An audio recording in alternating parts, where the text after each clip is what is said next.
আমাদের বাড়ি থেকে দুপা হাঁটলেই লাইব্রেরি। এটা হলো পল্লী বান্ধব সম্মেলনী লাইব্রেরি এবং সবথেকে মজার বিষয় এটা সরকারি লাইব্রেরি। এখানে বিনামূল্যে আপনি যে কোনো রকমের বই পড়তে পারবেন। তো একবার ঘুরেই দেখুন আমাদের লাইব্রেরিতে। অনেকে আমাকে জিজ্ঞেস করেন লাইব্রেরি কখন এবং কবে খোলা থাকে।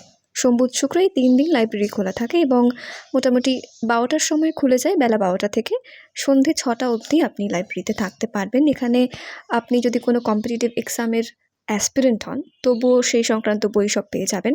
অ্যাচিভার্স অ্যাভেলেবেল আছে। তাছাড়া এই যে আমাদের লাইব্রেরি অন্দরমহলটা একটু দেখিয়ে নিই। এটা আমাদের স্যারের রুম। আর এখানে পাঠকরা বসে পড়াশোনা করেন। তো ওই যে আমাদের স্যার দেখতে পাচ্ছেন। আর এইখানে মূলত আপনি পুরনো বই থেকে শুরু করে নতুন সব রকম বই পাবেন। অবশ্যই এখানে বসেও পড়ার সুযোগ রয়েছে। আপনি চাইলে আপনি বাড়িতেও নিয়ে গিয়ে পড়তে পারেন এবং তারপর সময়ের মতো এসে ফেরত দিয়ে যেতে পারেন। তো একবার আমি লাইব্রেরির ভেতরের দিকের এই শেলফগুলো দেখিয়ে নিই।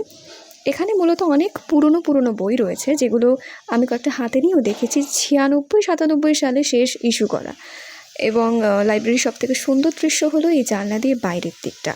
কারণ ঝাউ গাছগুলো এত সুন্দর লাগে দেখতে এখান থেকে, একবার দেখেই নিন নিজের চোখে। আর সবথেকে মজার বিষয়, আমাদের লাইব্রেরির ভেতরটা ভীষণই ঠান্ডা। মানে গরমকালেও যখন আমাদের ঘরে প্রায় হাঁসফাঁস হয়ে মরার মতো অবস্থা হয়, লাইব্রেরির ভেতরটা কিন্তু অনেকটাই ঠান্ডা এবং সেই হিসেবে দেখতে গেলে বেশ আরামদায়ক বই পড়ার জন্যে। আমরা চাই আরও বেশি পাঠক আমাদের সঙ্গে যুক্ত হন। এখানে আপনি সব রকমের বই পাবেন। রোমাঞ্চকর বই থেকে শুরু করে গোয়েন্দা গল্প, লাভ স্টোরি, ইংলিশ নভেল, এমনকি চেতন ভগতের বইও রয়েছে।